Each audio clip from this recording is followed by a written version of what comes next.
வணக்கம். புது புது அர்த்தங்கள் நிகழ்ச்சிக்கு வரவேற்கிறோம். இன்றைய நிகழ்ச்சியில் மார்க்சிஸ்ட் கம்யூனிஸ்ட் கட்சியின் திரு கண்ணன் அவர்களும் பத்திரிகையாளர் திரு வெங்கடேஷ் அவர்களும் பங்கேற்கிறாங்க. வணக்கம். தலித்துகள் மீதான தாக்குதலை நிறுத்துங்கள் அப்படின்னு மோடி சொல்லியிருக்கிறாரு. இரண்டாவது நாளாக தலித்துகள் மீதான தாக்குதல் பற்றி அவர் பேசுறார். எப்படி புரிஞ்சுக்கலாம்? இதுக்கு ஒரு பல்வேறு முகங்கள் உண்டு. நம்ம அதை ஹோலிஸ்டிக்காக புரிஞ்சுக்கிறது முதல்ல அவசியம்னு எனக்கு தோணுது. முதல்ல அவர் இந்த மாதிரி மிக தெளிவாக தலித்துகளுக்கு மேல் நடத்தப்படக்கூடிய தாக்குதலை கண்டித்து பேசுவது என்பது வரவேற்கத்தக்கது, பாராட்டத்தக்கது ஒன்று. இரண்டாவது, இந்த செய்தி யாருக்கு வழங்கப்படுகிறது அப்படிங்கிறது ஒரு முக்கியமான ஒரு புரிதல். இந்த செய்தி அவருடைய சங்கத்தினுடைய துணை அமைப்புகள் அத்தனை பேருக்குமே வழங்கப்படக்கூடிய ஒரு எச்சரிக்கையாக, ஒரு உண்மையாக இதை நான் விரும்பவில்லை, இதை இந்த மாதிரியான செய்திகளில் நீங்கள், இந்த மாதிரியான செயல்களில் நீங்கள் ஈடுபடுவதை கண்டிக்கிறேன் அப்படின்னு அது மிக தெளிவாக அவர் தங்களுடைய துணை அமைப்புகளுக்கு கொடுக்கப்பட்ட ஒரு எச்சரிக்கை, அதை நிறுத்துவதற்கான ஒரு கட்டுப்பாடான ஒரு வாய்ப்பு இது. இரண்டாவது. மூன்றாவது செய்தி என்னன்னா, இதனுடைய இன்னொரு லார்ஜர் பெர்ஸ்பெக்டிவ் ஒன்று இருக்கு. என்னன்னா, சென்ற முறை பீகார் தேர்தலில் பார்த்தீங்கன்னா இதே மாதிரியான ஒரு தலித்துகளுக்கு எதிரான ஒரு பிரச்சனையை முன்வைத்து தான் நீங்கள் அங்கே அரசியல் பிரச்சாரம் பெருமளவு மேற்கொள்ளப்பட்டது. அதனுடைய ஒரு தொடர்ச்சியாகத்தான் நீங்கள் நிதிஷ்குமாருடைய அரசு அங்கே ஏற்பட்டது, பாஜகவுடைய தோல்வி அங்கே ஏற்பட்டது. இதை ஏற்கனவே இவர்கள் இன்றைக்கு முன்னுணர்ந்து கொண்டிருக்கிறார்கள். அடுத்து வரக்கூடிய 2 முக்கிய தேர்தல்களிலும், குஜராத் ஆகணும் சரி, இப்போ நீங்கள் யூபி எலெக்ஷன்ஸ் எல்லாம் பார்த்தீங்கன்னா இந்த மாதிரியான ஒரு சிக்கல் நிச்சயமாக அங்கே தங்களை தலித்துகளிடமிருந்து பாஜகவை ஒரு விலக்கி வைத்துவிடும், அந்நியப்படுத்திவிடும் என்ற ஒரு பயம் ஒன்று நிச்சயமாக பாஜகவுக்கு இருக்கிறது. அதை கட்டுப்படுத்துவதற்கும் இந்த விதமான ஒரு எச்சரிக்கை பயன்படும் அப்படிங்கிற ஒரு நோக்கத்திலிருந்தும் இதை நாம் புரிந்து கொள்ளக்கூடிய ஒரு வாய்ப்பு இருக்கு. ஆனால் எதுவாக இருந்தாலும் அடிப்படையில் முக்கியமான ஒரு செய்தி என்னன்னா, தலித்துகளுக்கு ஆதரவாக குரல் கொடுத்திருக்கிறார் பிரதமர் என்பது மிக மிக முக்கியமான ஒரு செய்தியான. எல்லா ஸ்டேட்மெண்ட்டும் தன்னுடைய தன் கட்சி சார்ந்த துணை அமைப்புகளுக்காக சொல்லியிருக்கிறதா புரிஞ்சுக்கலாம். முக்கியமா அவங்களுக்கு தான் சொல்லியிருக்காரு. அது அவங்களுக்கு தான் சொல்லியிருக்காரு. ஏன்னா இதுல பல்வேறு இடங்கள்ல நீங்க பாத்தீங்கன்னா அந்த துணை அமைப்பினர்கள் தான் நீங்க இன்னொரு வித்தியாசத்தை ஒன்று தெளிவா நேரத்தே சொல்லியிருக்காரு. என்னன்னா, பசு பாதுகாப்பு என்பது வேறு, பசு வெறி என்பது வேறு, பாதுகாப்பு என்ற போர்வையில் சமூக விரோதிகள் இடம்பெறுவது என்பது வேறு அப்படிங்கிற அந்த டிஃபரன்சியேஷன்லாம் இருக்கு. இந்த டிஃபரன்சியேஷனை மிக தெளிவாக அவர் தெரிவித்திருப்பது வரவேற்கத்தக்கது. அதில் இருக்கக்கூடிய அரசியல் அந்த அரசியலை பற்றி நாம் தனியாக பேச வேண்டும். ஆனால் இந்த மாதிரியான ஒரு பசு பாதுகாப்பு என்பது இந்த நாட்டினுடைய ஒரு பண்பாட்டு விழுமியம், அதை செய்வது என்பது அவசியம் என்பதை ஒரு பக்கம் வரவேற்று, அதே சமயத்தில் அதை ஒரு அரசியலாக மாற்றி, அதை ஒரு தேர்தல் அரசியலாக மாற்றக்கூடிய ஒரு சூழ்நிலையை உணர்ந்து கொண்டு அவர் உடனடியாக எச்சரிக்கை விடுத்திருக்கிறார் என்பதும் கவனிக்கத்தக்கது. தன் கட்சி சார்ந்த துணை அமைப்புகளுக்கான ஸ்டேட்மெண்ட் அப்படின்னு அதை புரிஞ்சுக்கலாம் அப்படின்னு சொல்றாரு. அதாவது பிரதமர் இப்படி வாய் திறந்து தலித்துகள் மீதான தாக்குதலை கண்டித்திருப்பது அப்படிங்கிற விஷயம் அவராக எடுத்து முன்னிலைப்படுத்தியிருக்கக்கூடிய ஒரு விஷயமாக என்னால் கருத முடியலை. ஏன்னா மிகப்பெரிய ஒரு கண்டன இயக்கம் நடந்திருக்கு. குஜராத்தில் நடந்த தலித் அமைப்புகளினுடைய கண்டன இயக்கம் வரலாற்றில் மிகப்பெரிய ஒரு பேரணியாக, இயக்கமாக அது உருவெடுத்திருக்கு. நாடு முழுவதும் பேசப்பட்டிருக்கு. அதற்கு பிறகு பிரதமர் வாய் திறந்திருக்கிறார் என்பது பொருத்தமானதல்ல. ஆனா அந்த கோரிக்கையை தானே எதிர்க்கட்சிகள் வச்சாங்க. பிரதமர் இதுவரைக்கும் பேசல. அதுதான் சொல்றேன். ஒரு பிரதமர் இப்படியான சம்பவங்களின் மீது பேச வேண்டும், எதிர்வினையாற்ற வேண்டும் என்று கோரிக்கை வைக்கிற அளவுக்கு நிலைமை இருக்கிற போது பிரதமர் தானே முன் வந்து பேசியிருக்கணும் அப்படிங்கறதான இங்க இருக்கக்கூடிய விஷயம். ஒரு பிரதமருடைய இதுக்கு முன்னால் இதே மாதிரி பாரதிய ஜனதா கட்சியினுடைய ஆட்சியில் திரு வாஜ்பாய் அவர்கள் பிரதமராக இருந்தபோது குஜராத்தில் நடந்த வன்முறை சம்பவங்களை, படுகொலைகளை கண்டிக்க பிரதமர் தவறிவிட்டார் என்று எதிர்க்கட்சிகள் குறை சொன்ன பிறகுதான் பிரதமர் வாஜ்பாய் பேசினார். இப்போது எதிர்க்கட்சிகள் பேசின குற்றச்சாட்டை முன்வைத்து, கோரிக்கை வைத்து வலியுறுத்திய பிறகு பிரதமர் பேசுகிறார். இது 2வது முறையாக பிரதமர் பேசியிருக்கிறார் அப்படிங்கிறது ஒரு நல்ல விஷயம். இப்போதும் கூட RSS பிரதமருடைய பேச்சை சப்போர்ட் பண்ணியிருக்கிறாங்க. VHP வாய் திறக்க மறுத்திருக்கிறாங்க. பிரதமருக்கு இந்த விஷயத்தில் VHP பிரதமருடைய பேச்சுக்கு நாங்கள் சப்போர்ட் பண்றோம், அது சரிதான் என்று சொல்லியிருந்தால் கூட ஒருவேளை துணை அமைப்புகள் எல்லாம் இணங்கி இருக்கிறது அப்படிங்கிற முடிவுக்கு வரலாம். ஆனால் இங்கே என்ன ஒரு விஷயம் பார்க்க வேண்டியிருக்குன்னா, இன்னைக்கு காலையில் வேறு சில பத்திரிகைகளை பார்க்கிற போது வந்திருக்கக்கூடிய செய்தி, ரகுராம் ராஜன் மீது வைக்கப்பட்ட விமர்சனம் சரியில்லை, சுப்பிரமணிய சுவாமிக்கு மறைமுகமாக பிரதமர் கண்டனம் அப்படின்னு சொன்ன அந்த விஷயம் மீறப்பட்டிருக்கிறது. சுப்பிரமணிய சாமி மீண்டும் ரகுராம் ராஜன் மீது நேற்றைக்கு விமர்சனத்தை முன்வைத்திருக்கிறார். அப்படின்னா பிரதமருடைய வார்த்தைக்கு அவருடைய அமைப்புகளோ துணை அமைப்புகளோ அல்லது சுப்பிரமணிய சாமி போன்ற நபர்களோ செவிசாய்ப்பதில்லை என்பதை நாம் புரிஞ்சுக்க முடியுது. ஸோ இது ஒரு ஒட்டுமொத்தமாக ஆர்எஸ்எஸ் அதனுடைய அமைப்பு சார்ந்த ஒரு விஷயமாக இருக்கு. அதுக்குள்ள தலித்துகளை ஒரு சமூக அங்கீகாரம் கொடுக்க வேண்டும் என்கிற உணர்வு அங்கு இல்லை. அதனால தான் இவ்வளவு காலதாமதமாக பிரதமர் பேசியிருக்கிறார் அப்படிங்கிற புரிஞ்சுக்க வேண்டியிருக்கு. ரொம்ப தேவை.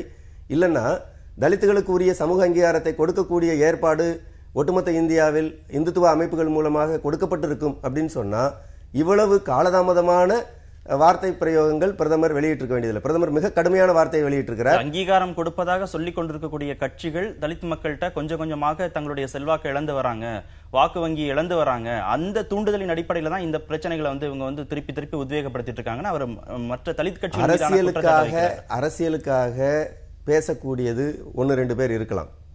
ஆனால் பிரதமர், நான் அதான் சொல்ல வந்தேன், பிரதமர் பயன்படுத்திய வார்த்தைகள் அதை ஒரு நல்ல வார்த்தைன்னு தான் நான் பார்க்குறேன். அவர் என்ன சொல்றாரு, நீங்க துப்பாக்கியால் சுடக்கூடியவர்கள் எண்ணெய் சுடுங்கள் அப்படின்னு சொல்றாரு.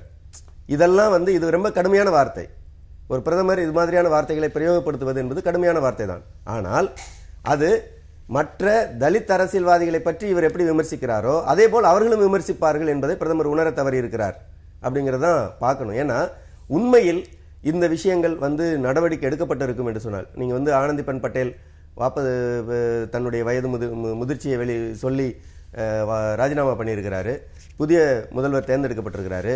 இந்த பின்னணியில் தொடர்ந்து குஜராத்தில் தலித் அரசியல் முன்னுக்கு வந்தால் அது குஜராத்தில் பாஜகவுக்கு பெரிய பின்னடைவை ஏற்படுத்தும். அழகாக சொன்னாங்க, உத்தரப்பிரதேசில் தலித் வாக்கு வங்கி மிகப்பெரிய அளவில் பாதிப்பை பாஜகவுக்கு ஏற்படுத்தும். இந்த பின்னணியிலிருந்து பிரதமர் பேசியிருக்கிறார் என்பதை புரிந்து கொள்ள முடிகிறது. மத்திய அரசுக்கு எதிராக இந்த செயல்களை கட்டமைக்கணும், மத்திய அரசுக்கு கெட்ட பெயர் ஏற்படுத்தி தருவதற்காக இது போன்ற செயல்களை தொடர்ச்சியாக சொல்றாங்க. தலித் மக்கள்கிட்ட தங்களுடைய வாக்கு வங்கிய செல்வாக்கு இழந்த கட்சிகள் இது போன்ற விஷயங்களை தூண்டி விடுறாங்க அப்படின்னு சொல்றதை எப்படி புரிஞ்சுக்கிறேன்? இல்லை, இப்போ இதில் இன்னொரு பெரிய சிக்கல் ஒன்று இருக்குது. என்னென்னா, நீங்கள் தலித் அரசியல், தலித்துடைய வாக்கு வங்கி, தலித்துகளை ஒருங்கிணைக்கக்கூடிய அமைப்புகள் அப்படின்னு பேசக்கூடிய அமைப்புகளுக்கு இன்றைக்கு நீங்கள் தேசம் முழுசும் ஒரே ஒரு ஐடென்டிட்டி கிடையாது. அது மாநில ரீதியாக பல்வேறு விதமான தலைவர்கள் உருவாகி இருக்கிறார்கள். அவர்கள் தங்களுடைய ஒரு செயல் முனைப்பின் மூலமாக திரட்டக்கூடிய ஒரு அணிசேர்ப்பின் மூலமாக செய்யக்கூடிய விஷயங்கள் இருக்குது. இப்போ இதில் என்னென்னா, இது ஒரு இவர்களுடைய வாக்குகளை நாம் பெறுவது என்பது ஒரு பகுதி. அது நீங்க சொன்னதுல மாற்று கருத்துல என்ன ஒரு சந்தேகம்னா, அந்த தளத்துல இருந்து மட்டும் எதிர்ப்புகள் வருது இது போன்ற செயல்களுக்கு அப்படின்னா இது வாக்கு வங்கி அரசியலுக்காக செல்வாக்க கூட்டிக்கிறதுக்காக செய்யறாங்க.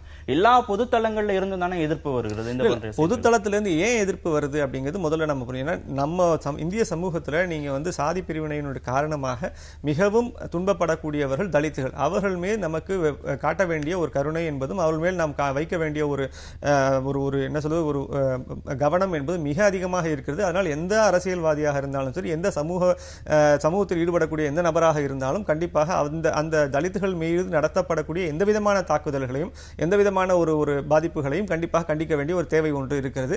ஏன்னா அது அந்த சமூகத்தை நாம் இன்றும் ஒரு வளர்த்து விட வேண்டிய, காப்பாற்ற வேண்டிய முன்னுக்கு, அதாவது இந்த ஒரு பெரும்பான்மை அரசியல் என்பது ஒரு சிறுபான்மையினருடைய அரசியலை பாதித்து விடக்கூடிய சிக்கல் ஒன்று இங்கு தொடர்ச்சியாக இருக்கிறது. அப்ப இந்த சிறுபான்மையினருடைய ஒரு வாழ்வாதாரத்திற்கான வழிமுறைகளை நாம் ஒழுங்குபடுத்த வேண்டும், அவர்களை மேலும் மேலும் நாம வளர்த்து விட வேண்டும், கை தூக்கி விட வேண்டும் என்ற தேவை இருப்பதனால் அங்கீகாரமே கொடுக்காம சலுகைகளை கொடுத்துட்டே இருக்கிறதுனால அங்கீகாரம் அப்படிங்கிறது எல்லாமே ஒருங்கிணைந்து வர வேண்டிய அம்சம் தான் சார். இப்போ இதில் நீங்கள் படிப்பு, வேலை வாய்ப்பு, எல்லா இடத்துலையும் அவர்களுக்கான சமூகத்தில் இருக்க வேண்டிய ஸ்பேஸ், ஒவ்வொரு இடத்துலையுமே இந்த அங்கீகாரங்கள் கடந்த 70 ஆண்டுகளாக சுதந்திரத்துக்கு பின்னால் படிப்படியாக வழங்கப்பட்டு வந்திருக்கின்றன. இதில் உண்மை இருக்குது. அதே சமயத்தில் அவர்களுக்கு ஏராளமான சிக்கல்களும் இருக்கின்றன. இதில் முறையாக அவர்களுக்கு கல்வி போய் சேர்ந்ததா, முறையாக அவர்களுக்கு வேலை வாய்ப்புகள் போய் சேர்ந்தனவா, முறையாக அவர்களுடைய வாழ்க்கை தரம் உயர்ந்திருக்கின்றனவா, இதை பற்றி எந்த விதமான சமூக தணிக்கையும் நமக்கு இதுவரை இல்லை. நாம் அத்தனையுமே இன்றும் தர வேண்டும் என்ற நோக்கத்திலிருந்து தான் பேசுகிறோம்.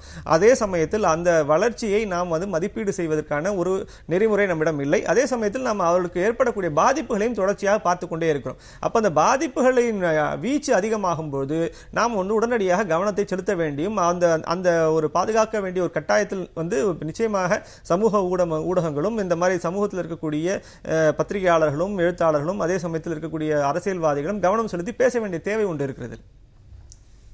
அதாவது இந்த இடத்துல வந்து கூடுதலாக சொல்ல வேண்டிய விஷயம் வந்து பிரதமர் இது மாதிரியான நடவடிக்கை எடுத்திருக்கிறார். அதாவது உடனடியாக இந்த வன்கொடுமை தடுப்பு சட்டம், வேறு பல சட்டங்கள், இப்போ காவல்துறை பதிவு செய்வது, இது போன்ற விஷயங்கள் எல்லாம் உடனடியாக நடக்கும் பட்சத்தில் இது குறைவதற்கு வாய்ப்பு இருக்கிறது. நீங்கள் இந்த இடத்துல வந்து வெறுமனே RSS அதனுடைய துணை அமைப்புகள் அதனுடைய அட்ராசிட்டியை கண்டிப்பது என்பது தேவை ஒரு புறம். இன்னொரு புறம் நிர்வாக நடைமுறையில் இந்த மாதிரியான சம்பவங்கள் நடந்தவுடன் அரசு எந்திரங்கள் எது, காவல்துறையும் வருவாய்த்துறையும் உரிய தலையீட்டை செய்து அந்த வன்கொடுமை தடுப்பு சட்டத்தின் பேரில் கைது செய்யப்படுவது, வழக்குகளை பதிவு செய்வது, சம்பந்தப்பட்ட பாதிக்கப்பட்ட நபர் புகார் கொடுப்பதற்கு முன்பாகவே விழித்துக்கொண்டு நடவடிக்கை எடுக்க வேண்டிய தேவை இருக்கிறது அப்படிங்கிறது தான் இதுக்குள்ள இருக்கு. அதெல்லாம் மாநில அரசுகளுடைய அதிகாரம், அதான் மாநில அரசுகளுடைய சார்ந்த விஷயம். எனவே இந்த விஷயத்தில் குஜராத் அரசு உரிய நடவடிக்கையை தீவிரமாக எடுத்திருந்தால் இத்தகைய பிரச்சனை வந்திருக்காது. ஹரியானா அரசு உரிய நடவடிக்கையை வெகு சீக்கிரத்தில் எடுத்திருந்தால் இவ்வளவு பெரிய போராட்டம் தேவையிருந்திருக்காது. இங்கு போராட்டம் ஏன் தேவைப்படுகிறது? குறைந்தபட்ச சட்ட நடவடிக்கை கூட எடுப்பதற்கு அரசு தயாரில்லை, காவல்துறை தயாரில்லை. அதை நிர்பந்திப்பதற்கே போராட்டம் தேவைப்படுகிறது. சட்டத்தின்படி ஒரு விஷயத்தை தண்டிப்பதற்கு அல்லது அந்த விசாரணையை மேற்கொள்வதற்கு, தண்டிப்பது கூட இல்லை, விசாரணை மேற்கொள்வதற்கு ஒரு மிகப்பெரிய போராட்டம் தேவைப்படுகிறதுங்கிறதா சமூகத்தில் இருக்கக்கூடிய பிரச்சனை. எனவே இதுதான் சமூக அங்கீகாரத்தினுடைய தேவை என்று சொல்லுகிறோம். இன்னொரு செய்தியும் அவர் சேர்த்து சொல்றாரு. போலி பசு காவலர்கள், நேத்தும் அதே மாதிரி பேசியிருந்தாரு, இன்னைக்கும் அதே செய்தி வெளியாயிருக்கு. இந்த பசு காவலர்கள்ல போலி பசு காவலர்கள் அப்படிங்கிற அந்த ஒரு பிரிவினை இருக்கா? எதை குறிப்பிட்டு அவர் சொல்றாரு, இல்ல யாரை குறிப்பிட்டு சொல்றாரு? இல்ல, நீங்க போலி பசு காவலர்கள் அப்படிங்கிறதுக்கான அடிப்படை ஒரு புரிதல் ஏன் எங்கேருந்து வருது அப்படின்னு கேட்டீங்கன்னா, இதை வந்து இன்றைக்கு பாஜக அரசு மத்தியில் வந்திருக்கிறது என்றால் பாஜக அரசிடம் தங்களுடைய செல்வாக்கை உயர்த்திக் கொள்வதற்காக திடீரென்று தங்களை வந்து பசு பாதுகாவலராக நினைத்துக் கொண்டு உருவாகி வந்திருக்கக்கூடிய ஒரு அணியினர் கண்டிப்பாக இருக்கிறார்கள். அதே சமயத்தில் ட்ரெடிஷனலாகவே பசு பாதுகாப்புக்கு இருக்கக்கூடிய இயக்கங்கள் அப்படின்னு அவர் சொல்றாரா, இல்ல வெளியில இருக்கிறாங்கன்னு சொல்றாரா, யாரை குறிப்பிட்டு சொல்றாரு? சந்தர்ப்பவாதிகள். இந்த சந்தர்ப்பவாதிகள் எந்த அரசியல் கட்சியை சார்ந்தவர்களும் இப்படித்தான் உருவாகிறார்கள். இந்த சந்தர்ப்பவாதிகளை இனங்காண வேண்டியது அரசனுடைய கடமை. பிரச்சனை என்னன்னா, இது ஒரு குறிப்பிட்ட ஒரு அமைப்பினரையாகவோ இல்ல குறிப்பிட்ட ஒரு பகுதியினரையாக நம்ம வந்து சொல்லவே முடியாது. ஏன்னா இந்த இவர்கள் வந்து உண்மையிலே ட்ரபிள் கிரியேட்டர்ஸ். இவங்களுடைய நோக்கம் வந்து அரசியலில் தங்களுடைய மைய நீரோட்டத்திற்கு வர வேண்டும் என்று இன்றைக்கு இருக்கக்கூடிய சூழ்நிலையை பயன்படுத்திக் கொள்ளக்கூடியவர்களாகவே நாம் பார்க்கிறோம். ஆனா இவர்கள் இப்ப கண்ணன் சொன்ன மாதிரி ஒரு அம்சம் முக்கியம். என்னன்னா, நீங்க வந்து இப்ப தெளிவா சொல்றீங்க, இவங்க வந்து ஃபேக், அதாவது இவர்கள் எல்லாம் போலிகள் அப்படின்னு நீங்க தெளிவா சொல்றீங்க. ஒரு பகுதியில் வந்து இன்னொரு உண்மையாகவே நேரடியாகவே பசு பாதுகாப்பில் ஈடுபடக்கூடியவர்கள் உங்களுக்கு டிஃபரன்ஸ் தாண்டி சமூக விரோத செயல்களை செய்யறாங்கங்கிற அளவுக்கு அவர் குற்றம் சொல்றாரு. அப்போ நான் என்ன சொல்றேன், அப்போ உடனடியாக நடவடிக்கை என்னவா இருக்க வேண்டும்? இப்ப அதுக்கடுத்த நடவடிக்கை என்னவா இருக்க வேண்டும்? மிக தெளிவாக மாநில அரசுகளுக்கு நீங்கள் இந்த அமைப்புகளோ இல்ல இந்த மாதிரியான, ஏன்னா இதெல்லாம் எந்த அடிப்படையில் பேசுவார் நான் புரிஞ்சுக்கிறேன்னா, அவருக்கு கிடைக்கக்கூடிய இன்ஃபர்மேஷன், பேசிக்கா இன்டெலிஜென்ஸ் கிடைக்கக்கூடிய விவரங்கள் தான் இந்த மாதிரியான மிக தெளிவான பிரிவினை வைத்து பேச முடியும். அப்போ என்னென்ன அமைப்பினர் அல்லது என்னென்ன வந்து குழுக்கள் இந்த மாதிரியான அம்சங்களில் ஈடுபடுகிறார்கள், இந்த மாதிரியான அட்ராசிட்டிஸில் ஈடுபடுகிறார்கள் என்பதை பிரித்து புரிந்து கொண்டு அவர் மீது நடவடிக்கை எடுக்க மத்திய இன்டெலிஜென்ஸ் வந்து மிக தெளிவாக நீங்க வந்து மாநிலங்களுக்கு வந்து விவரங்களை தெரிவிக்கலாம்ல, பகிர்ந்து கொள்ளலாம்ல. இப்ப இதுதான் நம்ம அடுத்த கட்டம் பார்க்கணும். இப்ப என்னன்னா, இந்த மாதிரியான பிரச்சனைகள் பல்வேறு தரப்பினர் சிறு சிறு பகுதிகளாக இருந்தாலும் அவர்கள் தான் இதில் ஈடுபடுகிறார்கள். அவர்களை நாம் அந்தந்த இடத்திலேயே முளையிலேயே கிள்ளி எறிய வேண்டிய அவசியம் இருக்கிறது.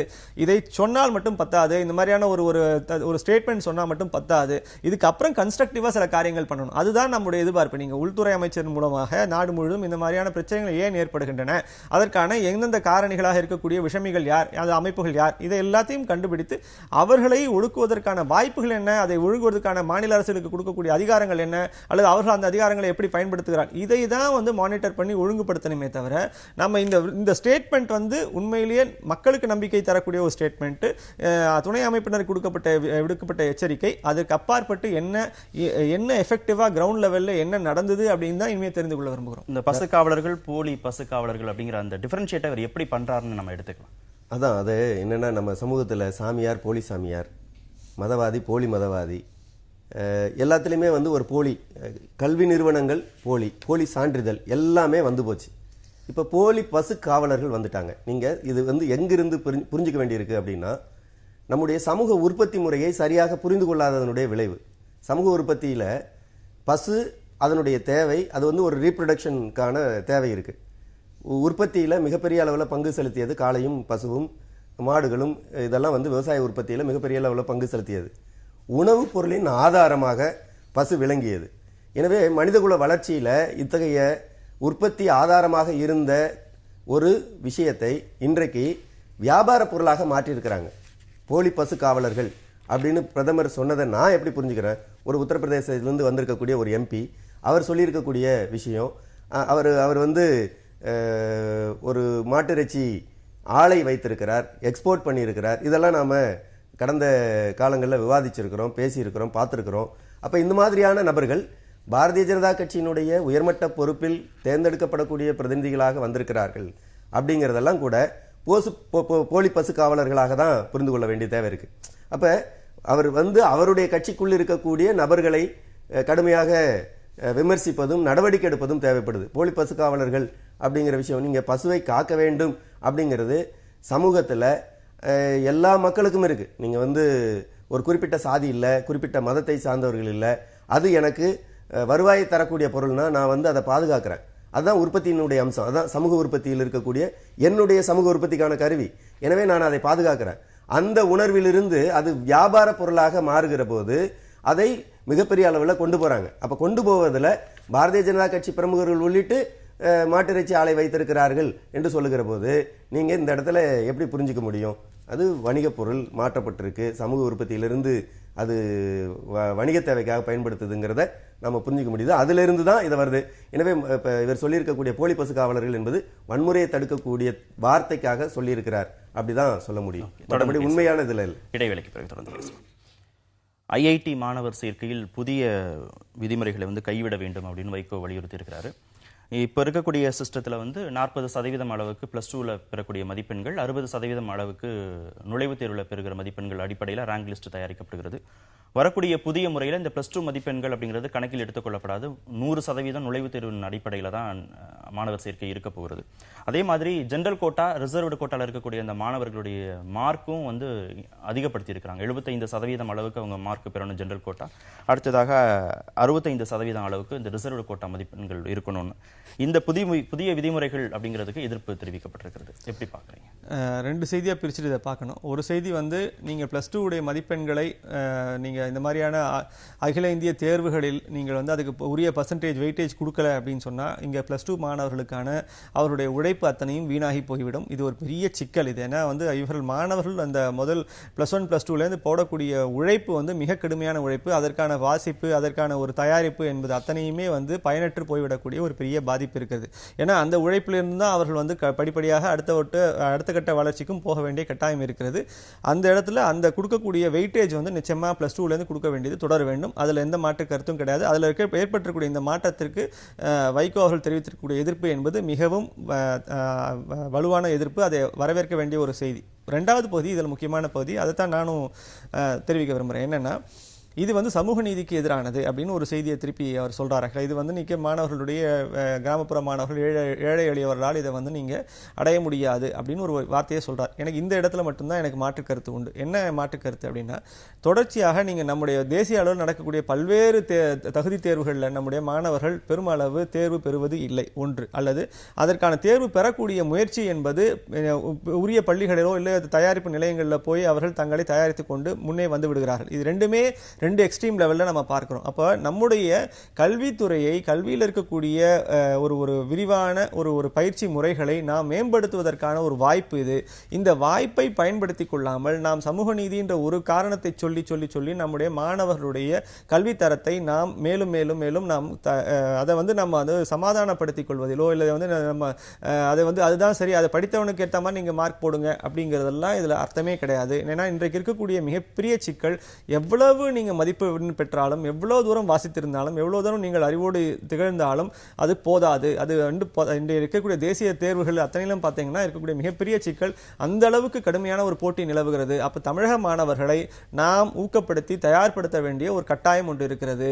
அதை இந்த மாதிரியான தேசிய தேர்வுகளை பற்றி மனதில் வைத்துக்கொண்டு நாம் செயல்படுவோமேயானால் நம்முடைய மாணவருடைய தரம் படிப்படியாக நிச்சயம் உயரும். ஏற்கனவே நீங்க ஆந்திராவில் பார்த்தீங்கன்னாலும் சரி, கேரளாவில் பார்த்தீங்கன்னாலும் சரி, பல்வேறு தேசிய தேர்வுகளில் அந்த மாணவர்கள் தான் மிக அதிகமான மதிப்பெண்களை பெற்று அங்கே வந்து சேர்க்கை இடத்துல கொஞ்சம் நான் குறிக்கணும்னு நினைக்கிறேன். சாரி, என்ன விஷயம்னா ஒன்று சமூக நீதி விஷயத்தில் எனக்கு ஒரு மாறுபட்ட கருத்து இருக்குது. ஆந்திராவிலேருந்து மற்ற மாநிலங்கள்லேருந்து வரக்கூடிய விஷயத்துலையும் ஒரு சின்ன மாறுபட்ட கருத்து இருக்குது.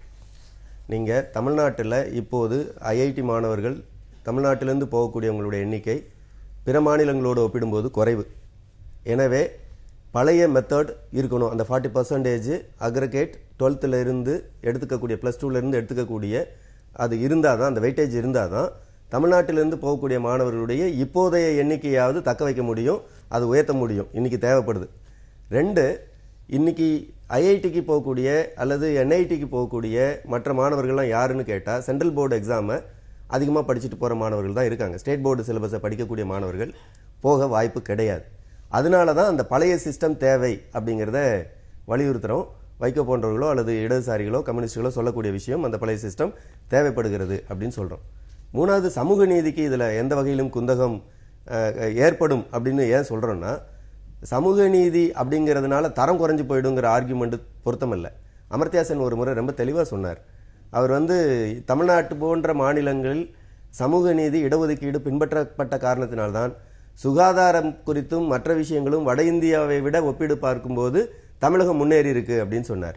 நீங்க இந்த இடஒதுக்கீடு விஷயம் குறித்தும் சமூக நீதி குறித்தும் கொடுக்கப்பட்டிருக்கக்கூடிய அந்த எம்பவர்மெண்ட் அது ரீச் ஆச்சு, அது போய் சென்றடைந்தது அப்படிங்கிறது அமர்த்தியா சென்னுடைய ஆர்குமெண்ட்.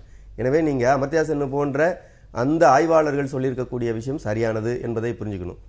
ஆந்திரா, கர்நாடகா, வேற மாநிலங்கள் இங்கெல்லாம் பார்த்தீங்கன்னா இந்த நவோதயா வித்யாலயா ஸ்கூல்ஸ் இருக்கு. அந்த எலைட் ஸ்கூல்ஸ் தமிழ்நாட்டில் இல்லை. கடந்த காலங்களில் நாங்கள் நான் மாணவர் சங்கத்தில் இருக்கிற காலத்தில் பெரிய போராட்டங்களை நவோதயா பள்ளி எல்லாருக்கும் கொடுக்கப்படணும், மாவட்டத்துக்கு ஒன்று அப்படிங்கிற முறையில் வைக்காதீங்கன்னு சொன்னோம். தமிழ்நாட்டில் இருந்த அரசுகள் அந்த மாவட்டத்துக்கு ஒன்று கூட கொண்டு வரல. மற்ற மாநிலங்கள்லாம் வந்தாச்சு. அங்கே படிக்கக்கூடிய மாணவர்கள் ஐஐடிக்கு அதிகமாக போகிறாங்க. நீங்கள் ஒட்டுமொத்த ஐஐடியினுடைய ஸ்டாட்டிஸ்டிக்ஸ் எடுத்து பார்த்தீங்கன்னா நவோதயா, சிபிஎஸ்இ படிக்கக்கூடிய மாணவர்கள் ஐஐடிக்குள்ளே அதிகமாக இருக்காங்க. அதனால தான் தமிழ்நாட்டிலிருந்து போகக்கூடிய மாணவருடைய எண்ணிக்கை குறைவாக இருக்குங்கிறத பார்க்க வேண்டியிருக்கு. இதில் சமூக நீதி தேவைப்படுகிறது. எனவே பழைய சிஸ்டத்தினுடைய நியாயம் இங்கே நியாயப்படுத்த வேண்டிய அவசியம் இருக்குங்கிறத நாம் புரிஞ்சுக்க வேண்டிய தேவை இருக்கு. இடஒதுக்கீடு மூலமாக எல்லா தரப்பும் ஒரு இன்க்ளூசிவ் குரோத் இருக்கு அப்படிங்கிறத இந்த அடிப்படையில் பார்க்க முடியாது. இல்லை, நான் இடஒதுக்கீடுக்கோ இல்லை நீங்கள் இந்த சமூக நீதி இது எதுக்குமே நான் எதிராக எதுவும் பேசலை. நான் தெரிவிக்கக்கூடியது என்னென்னா, இந்த வாய்ப்பை நீங்கள் நம்முடைய கல்வித்துறையில் ஒரு சவாலாக எடுத்துக்கொண்டு நம்முடைய மாணவருடைய கல்வித்தரனை மேம்படுத்துவதற்கான வாய்ப்பு இருக்கிறதா இல்லையா, அதை பயன்படுத்தி கொண்டால் என்ன, அதுதான் என்னுடைய ஒரே ஒரு ஆதங்கம். நான் எப்பவுமே என்ன சொன்னேன், நீங்கள் நம்முடைய பாரை தொடர்ச்சியாக நம்ம மேலே மேலே மேலே வசதி கொண்டே போக வேண்டியது அவசியம் இருக்குது. இப்போ நீங்கள் நவோதயா பள்ளிகளோ சிபிஎஸ்இ பள்ளிகளோ எப்படி தங்களுடைய தகுதிகளை தங்களுடைய அந்த ஒரு தர நிர்ணய அளவுகோல்களை மேம்படுத்தி கொண்டே போகிறார்களோ, அதே போல மாநில கல்வி மையங்களும் மாநில கல்வியில் இருக்கக்கூடிய உயர் அதிகாரிகள் அவருடைய வைக்கக்கூடிய சிலபஸ் இது எல்லாத்திலையுமே படிப்படியாக தங்களுடைய அளவுகோல்களை இன்னும் மேம்படுத்தி கொண்டே செல்வது என்பது ஒரு முக்கியமாக மாணவர்களுடைய வளர்ச்சிக்கு அவசியம். அப்போ அப்பேற்பட்ட ஒரு இடத்துல நாம இதை ஏன் ஒரு வாய்ப்பாக பயன்படுத்திக் கொள்ளக்கூடாது அப்படிங்கிறதா என்னுடைய கேள்வி. இதோட ஒரே ஒரு விஷயம் என்ன அப்படின்னா, இந்த போட்டித் தேர்வுகளுக்கு தயார்படுத்தக்கூடிய பிரைவேட் கோச்சிங் கிளாஸஸ் இருக்கு பாருங்களேன், அதை அதிகப்படுத்துறது இதுல நோக்கம் இருக்கு. இனிமே என்ன ஆகும், நான் ஸ்கூல்ல படிக்கிற மார்க் ஐஐடிக்கு பயன்படாது அப்படின்னா நான் 75 நீங்கள் அதுக்கு தயாராகக்கூடிய மாணவன் 75% மார்க் எடுத்துருவார், அதில் ஒன்றும் பிரச்சனை இல்லை. ஆனால் போட்டித் தேர்வுக்கு தயாராகக்கூடிய பல்வேறு பிரைவேட் இன்ஸ்டிடியூஷன்ஸ் இன்னைக்கு சென்னை மாதிரியான இடங்களில், கோயம்புத்தூர் மாதிரியான இடங்களில் அதிகரிச்சுக்கிட்டு இருக்கு. இனி வரக்கூடிய நாட்களில் இப்போது இந்த சிஸ்டம் அமலாகும் பட்சத்தில் அந்த வணிக நிறுவனங்கள் மிகப்பெரிய அளவில் ஆகும். பெரிய அளவில் இது ஏற்கனவே ஃபீஸ் அதிகம், பல்வேறு விதமான ஸ்காலர்ஷிப் தரங்கிற பேரில் பல லட்சங்களை மாணவரிடமிருந்து வசூல் பண்ணக்கூடிய ஏற்பாடு என்பது அதிகரித்துட்டு இருக்கு. இதெல்லாம் ஆபத்தான போக்கு. தமிழை சீரழிக்கும் திராவிட கட்சிகள் அப்படின்னு மத்திய அமைச்சர் பொன் ராதாகிருஷ்ணன் குற்றச்சாட்டு சுமத்தி இருக்கிறாரு. என்ன சொல்றாருன்னா, சமஸ்கிருதம் இந்தி எதிர்ப்பு என்ற போர்வையில் கடந்த 50 ஆண்டுகளாக தமிழ் மொழியையும் தமிழர்களையும் சீரழித்து வரும் திராவிட கட்சிகள் இளம் தலைமுறையினரின் எதிர்காலத்தையும் அழிக்க முயல்கின்றனர் அப்படின்னு குற்றச்சாட்டு சுமத்திருக்காரு. இந்த குற்றச்சாட்டு சரிதானா? அதாவது தமிழ் மொழியை வைத்து அரசியல் செய்துட்டு இருக்கக்கூடியவங்க மீதான ஒரு விமர்சனம் அப்படின்னு ஏற்றுக்கலாம். ஆனால் இந்த விமர்சனம் சொல்லுவதற்கு ஒரு அடிப்படை இது இருக்கா, தமிழை வளர்க்கிற ஒரு ஆரோக்கியமான அணுகுமுறையை கொண்ட அரசியல் இயக்கத்தின் பிரதிநிதியா அப்படின்னா இல்லை. ஏன்னா நீங்கள் பாரதிய ஜனதா கட்சியினுடைய அடிப்படையான விஷயங்களில் அவங்க பல மொழிகள் என்பதை இன்னும் அவங்க அங்கீகரிக்கலை, அதற்குரிய அங்கீகாரத்தை கொடுப்பதற்கு தயாரில்லை. நீங்கள் வந்து உதாரணத்துக்கு சமீபத்தில் சமஸ்கிருத திணிப்பு என்கிற விஷயம் வந்து மிகப்பெரிய அளவில் தமிழகத்தில் முன்னுக்கு வந்திருக்கு. சமஸ்கிருத திணிப்பு ஏன் வந்தது அப்படின்னு கேட்டால், சென்ட்ரல் போர்டு ஸ்கூலில் மத்திய அரசு சமஸ்கிருத மொழியை கட்டாயப்படுத்துகிறாங்க. அது வந்து ஒரு சின்ன ஒரு விஷயத்தோடு முடிக்கிறேன். 9th 10th சமஸ்கிருதம் வந்து சென்ட்ரல் போர்டு ஸ்கூலில் ஆப்ஷனல் லாங்குவேஜாக இருந்தது. விருப்பப்பட்டால் எடுத்துக்கலாம். பல லாங்குவேஜில் ஹிந்தி கட்டாயம், விருப்பப்பட்டால் எடுத்துக்கலாம். அந்த இடத்துல பாரதிய ஜனதா கட்சி என்ன செய்திருக்க முடியும்?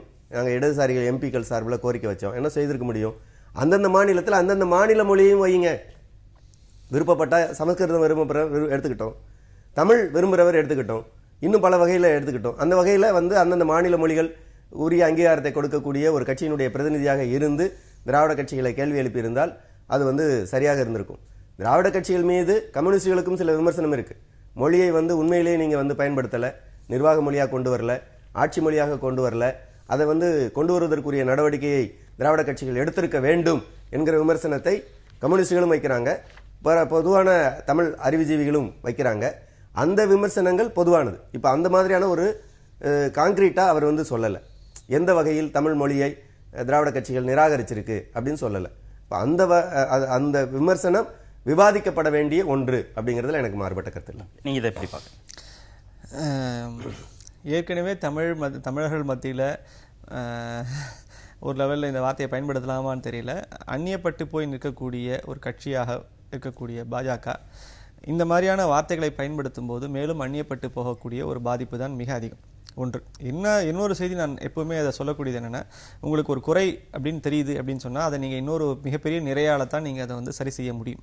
அப்போது இது இந்த இரு கோடுகள் தத்துவம் தான். ஒரு கோடு பக்கத்தில் இன்னொரு பெரிய கோடை போட்டிங்கன்னா தான் நீங்கள் சரியாக பண்ண முடியும். அப்போது உங்களுக்கு வந்து தமிழ்நாட்டுக்குள்ளே இருக்கக்கூடிய தமிழ் மொழி வளர்ச்சிக்கு இந்த திராவிட இயக்கங்கள் எதுவும் செய்யவில்லை அப்படின்னு உங்களுக்கு எண்ணம் இருந்துச்சுன்னா, நீங்கள் பாரதிய ஜனதா கட்சி அதை வந்து எந்த அளவுக்கு மேம்படுத்த முடியும், அதற்கான வாய்ப்புகள் என்ன, அதன் இலக்கியத்துறையாவோ இல்லை வந்து பேச்சாளர்களாகவோ அல்லது எழுத்தாளர்களாகவோ அதை வந்து மிகப்பெரிய சிந்தனையாளர்களாகவோ இருக்கக்கூடிய மிகப்பெரிய ஒரு பங்காளிப்பாளர்களை கொண்டு வந்து தமிழகத்தில் நிறுத்தி வைக்க வேண்டிய கட்டாயம் ஒன்று இருக்குது. அதற்கான ஒரு பெரிய இயக்கத்தை உருவாக்க வேண்டியிருக்கு. தமிழ் மொழியை பாதுகாப்பு என்பது கூடவே அதனுடைய பண்பாடு விழுமியங்கள், அதே சமயத்தில் இருக்கக்கூடிய மொழி வளம், இது அத்தனையும் கொண்ட இயக்கங்களாக அதை மாற்று. நீங்கள் இப்போ இந்த திராவிட இயக்கங்களுடைய மொழி அவர்கள் சிதைத்து விட்டார்கள் என்று நீங்கள் கருதினீர்களேயானால் அது நல்லது எது, நல்லது எப்படி சிதைக்கப்படாமல் ஒழுங்காக காப்பாற்றப்பட வேண்டிய அம்சங்கள் என்ன ஒரு பகுதி, இன்னொன்று வளர்க்க வேண்டிய அம்சங்கள் என்ன இரண்டு. இந்த இரண்டுத்துக்குமான ஒரு மாற்று திட்டத்தோடு அதை வந்து தொடர்ச்சியாக நீங்கள் தமிழகத்தில் முன்வைக்கும் போதுதான் நீங்கள் எது தவறு என்று சொல்கிறீர்கள் என்பதை எங்களால் புரிந்து கொள்ள முடியும். இப்போ நீங்கள் வந்து சரியாக சீரழித்து விட்டார்கள்னு ஒரு வார்த்தை சொன்னால்,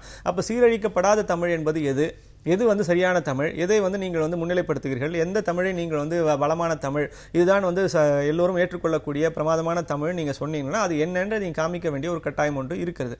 அதை அந்த பாஜக செய்யுமானால் தான் இந்த விமர்சனத்துக்கான பொருள் இருக்கும். அதை செய்யணும், தமிழ் வளர்ச்சிக்கான முயற்சிகளை பாரதிய ஜனதா செய்யணும் அப்படின்னு இதை எடுத்துக்கலாமா, இல்ல சமஸ்கிருதம் இந்தி எதிர்ப்போட சேர்த்து இவங்க சொல்றதுக்கு பின்னாடி இருக்கக்கூடிய வேறொரு அரசியல் இதுல ஒரு நியாயப்படுத்துற உணர்வு இருக்கு.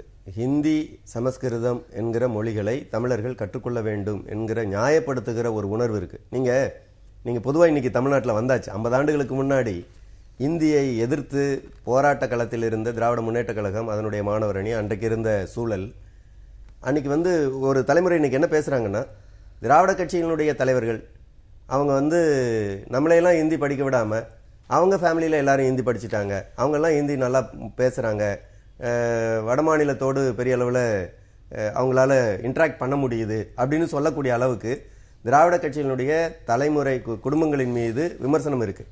அப்படின்னா நீங்கள் வெறுமனே தமிழ்னு பேசி தமிழை வளர்த்துருக்கிறீங்களா அப்படிங்கிற விமர்சனம் பொதுவாக வைக்கப்படுது. இன்னைக்கு கீழ்மட்டத்தில் இருக்குது. அதனால தான் நாங்கள் வந்து அந்த விமர்சனத்தில் நாங்கள் உடன்படலை. உண்மையிலேயே தமிழை நீங்கள் உங்கள் குடும்பத்தில் என்ன மொழி படிக்கணும் அப்படிங்கிறதெல்லாம் நீங்கள் சொல்ல வேண்டியதில்லை, அது அவங்கவுங்க விருப்பம் சார்ந்தது.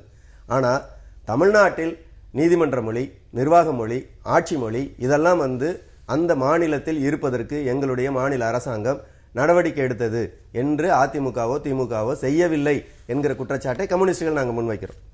அது செய்யப்பட்டிருந்தால் தமிழ் மொழிக்கான பிரத்யேக நடவடிக்கை எடுத்துக்க முடியும். ஒரு மொழியை வந்து படிக்க வேண்டாம் அப்படின்னு திராவிட இயக்க குடும்ப தலைவர்கள் சொன்னாங்க. இல்ல நீங்க வந்து அவங்க குடும்பத்தை சேர்ந்தவங்க படிக்க வச்சாங்க அப்படின்னு சொல்றது அந்த முரண்பாடு நீங்க அந்த திணிப்பை அவங்க வந்து எதிர்த்தாங்களா இல்ல பல மொழிகள் படிக்கிறத அவங்க தடுத்தாங்கன்னு புரிஞ்சுக்கிறதா? திணிப்பை எதிர்த்தாங்க, திணிப்பை எதிர்க்கிறோம். திணிப்பு என்பது கூடாது, விருப்பம் சார்ந்தது. நீங்க ஒரு குழந்தை வந்து 5 வயது வரை தாய்மொழியில் படிக்க வேண்டும், அதன் பிறகு வந்து பல மொழிகள் படிக்கக்கூடிய மனநிலை வாய்ப்பு அதெல்லாம் இருக்கிற போது குழந்தைகளுடைய அறிவு வளர்ச்சிக்கு ஏற்ப அதனுடைய திறனுக்கு ஏற்ப எத்தனை மொழிகளை வேண்டுமானாலும் படிக்கலாம். நீங்க ஜேஎன்யூல போய் ஒரு மாணவன் இருந்தான்னா அநேகமா இந்தியாவினுடைய பல மொழிகளை கற்றுக்கொள்வான். இது வந்து ஒரு மாணவனோ மாணவியோ ஜேஎன்யூல படிக்கக்கூடிய மாணவனாக இருக்கும் பட்சத்தில் அவரால் பல மொழிகளை கற்றுக்கொள்வதற்கான வாய்ப்பு இருக்கு. அது மொழி புழக்கத்தில் வருகிற கற்றறிதல் அப்படிங்கிறது இருக்கு.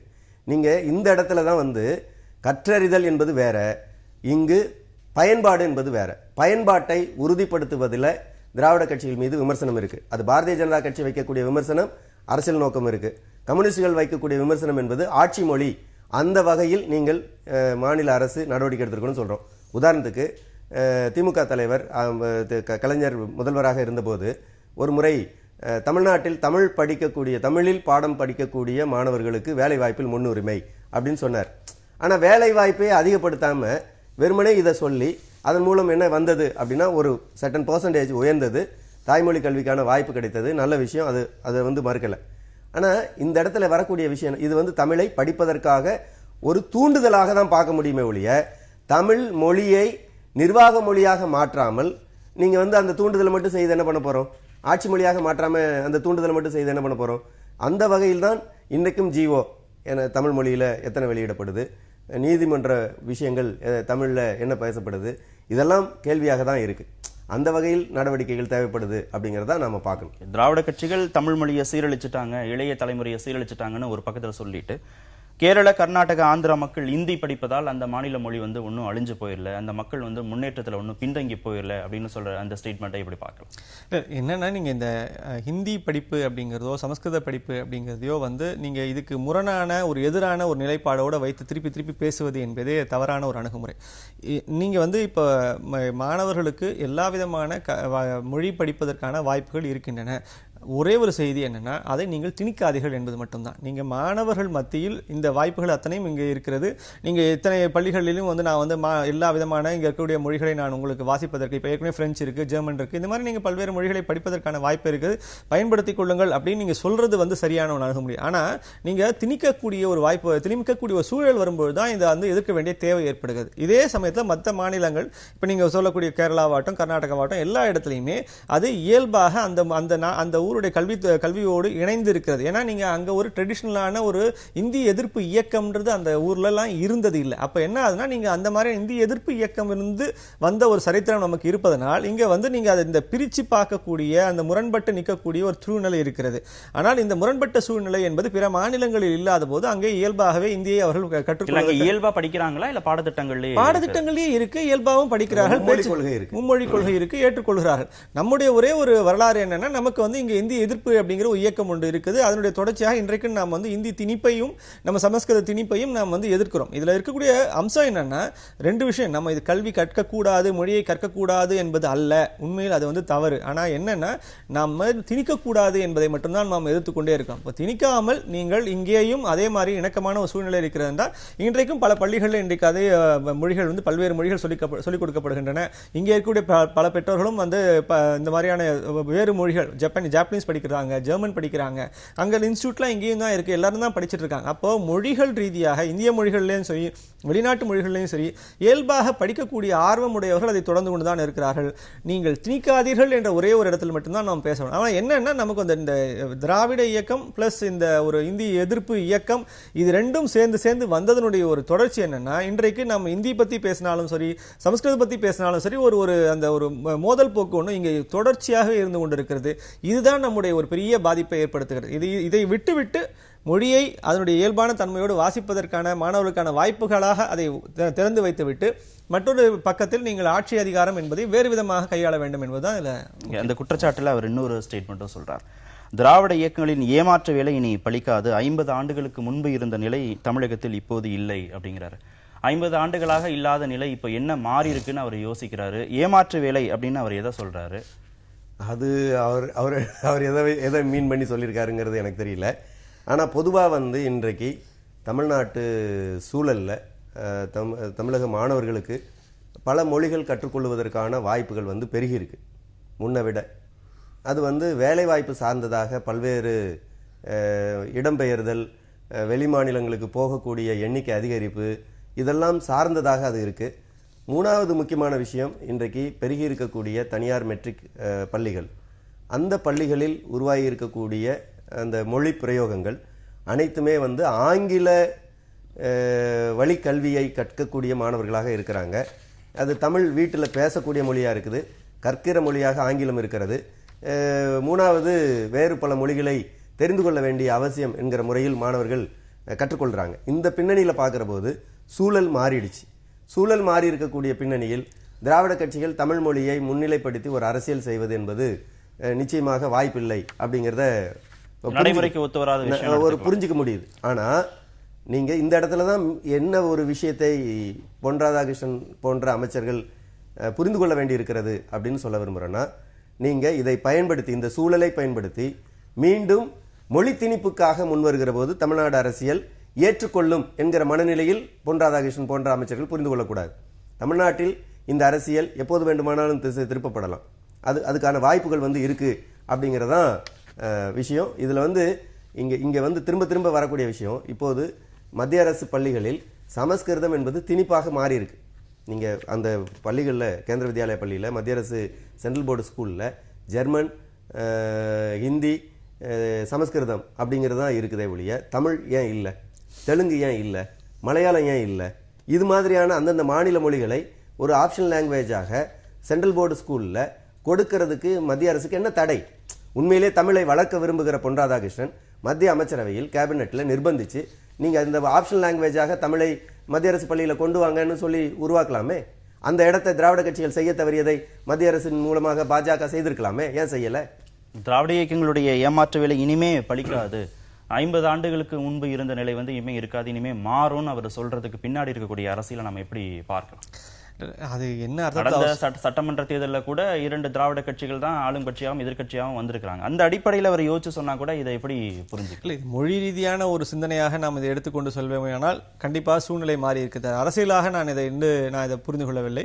இதை நான் இது நேரடி அர்த்தம் என்ன, இதை நான் திராவிட இயக்கங்களின் வரலாறு ஏமாற்று வேலை அப்படின்னு பேசும்போது அது மொழி ரீதியான விஷயங்களை பற்றி பேசுறாரு அப்படின்னு நம்ம எடுத்துக்கொண்டோமானால், அவர் இங்க இருக்கக்கூடிய இந்த ஹிந்தி திணிப்பு, இதனால ஏற்பட்டக்கூடிய பாதிப்பு அப்படின்றது எல்லாத்தையும் எடுத்து பேசி அதனால அந்த மாதிரி அவர்கள் அந்த ஏமாற்று வேலை செய்தார்கள் அப்படின்னு அர்த்தம் பண்ணிக்கணும்னு நான் நினைக்கிறேன். ஒன்று. ரெண்டாவது, உண்மையான பொருள் அவரை தான் சொல்லணும். எந்த கான்டெக்ட்ல இதை பேசுறாருன்னு எனக்கு தெரியல. ஆனா என்ன ஒரு செய்தி அப்படின்னு கேட்டீங்கன்னா, தமிழகத்தை பொறுத்த வரைக்கும் நீங்க இங்க இவ்வளோ பெரிய ஒரு மாநிலத்துல தமிழ் பேசக்கூடிய மாநிலமாக இருக்கக்கூடிய இடத்துல நீங்க மற்ற மொழிகளுடைய கௌரவத்தை நாம் பெருமளவு வரவேற்று இருக்கிறோம், பாதுகாத்து இருக்கிறோம். இதுல எந்த விதமான அதாவது பெற்றோர்கள் மத்தியில், நான் சொல்ல அரசியல்வாதி வளர்ச்சின்னு பேசுறாருல, இளைய தலைமுறை வளரலன்னு அவர் சொல்லும் போது, நீங்க தமிழகம் வளர்ந்த ஸ்டேட் தான், தொழில்துறையில உற்பத்தியில வளர்ந்த ஸ்டேட் தான். இங்க இருக்கக்கூடிய எல்லா விதமான இளைஞர்களும் எல்லா துறைகள்லயுமே இருக்கிறாங்க. ஐடி அப்படின்னு ஒரு புது ஃபீல்டு உள்ள வருகிற போது கூட அதுக்காக அவங்க தவம் வச்சுக்கிட்டாங்க. அப்ப அந்த அளவுக்கு மாற்றங்கள் இருக்கிற போது தமிழகம் வளரல, தமிழ் மொழியை முன்னிலைப்படுத்தி சொன்னது இளைய தலைமுறை வளரலங்கிறதெல்லாம் எப்படி பார்க்க? இல்ல, எங்க எனக்கு இன்னொரு ஒரு பெரிய கவலை இருக்கு. நீங்க இந்த வளர்ச்சியிலே ஒரு பெரிய ஏற்றத்தாழ்வு ஒன்று இருக்கு. அதையும் நான் இப்போ சொல்லிடணும். என்னன்னா, நீங்க நகரம் சார்ந்த இருக்கக்கூடிய வாழ்க்கையில் இருக்கக்கூடிய பெற்றோர்கள் அவர்கள் பிள்ளைகளை வேறு விதமாக வளர்க்கிறார்கள். இன்னும் நீங்க பார்த்தீங்கன்னா கிராமப்புறங்களில் இருக்கக்கூடிய மாணவர்களுடைய வளர்ச்சி என்பது வேறு விதமாக இருக்கிறது. அவர்களுடைய எதிர்பார்ப்பு என்பது இன்றும் இன்றும் ஆட்சியாளர்களை நம்பி, இன்றும் அரசு வேலை வாய்ப்பை நம்பி இருக்கக்கூடிய ஒரு பெரிய சூழ்நிலை ஒன்று இருக்கிறது. இன்றைக்கும் பார்த்தீங்கன்னா நீங்க பல்வேறு சிறு சிறு கிராமங்களிலும் சிறு சிறு நகரங்களிலும் சென்னைக்கு வரக்கூடியவர்கள் இங்க இருக்கக்கூடிய அரசு வேலை வாய்ப்பை நம்பித்தான் வருகிறார்கள். அவர்களுடைய மேல் இருக்கக்கூடிய ஒரு மிகப்பெரிய பாதிப்பு என்ன, தமிழ் படித்து தமிழ் மட்டுமே அல்லது தெரிந்து கொண்டு அல்லது அந்த மாதிரியான வாய்ப்புகளை மட்டுமே எதிர்பார்த்து வரக்கூடியவர்கள். ஏன்னா நகரத்திலிருந்து படிக்கக்கூடிய மாணவர்களுடைய தன்மை வேறு விதமாக இருக்குது. நீங்க சொன்ன மாதிரி அவர்கள் வேற வேற மொழிகளை படித்துக் கொண்டு போகிறார்கள். இப்ப இந்த வேலை வாய்ப்புன்னு வரக்கூடிய சூழ்நிலையில இது நாள் வரைக்கும் இருந்த நம்பிக்கைகள் இன்றைக்கு அரசு வேலை வாய்ப்புகளில் கிடையாது. அந்த அளவுக்கு போதுமான அளவு வேலை வாய்ப்புகளே உற்பத்தி ஆகவில்லை என்ற சூழ்நிலையில் பல மாணவர்கள் உண்மையிலேயே போதுமான வாய்ப்புகள் இல்லாமல் வருத்தத்தில் தான் இருக்கிறார். நிகழ்ச்சியில் பங்கேற்ற இருவருக்கும் மிக்க நன்றி. நேயர்களே, மற்றொரு நிகழ்ச்சியில் சந்திக்கலாம். நன்றி, வணக்கம்.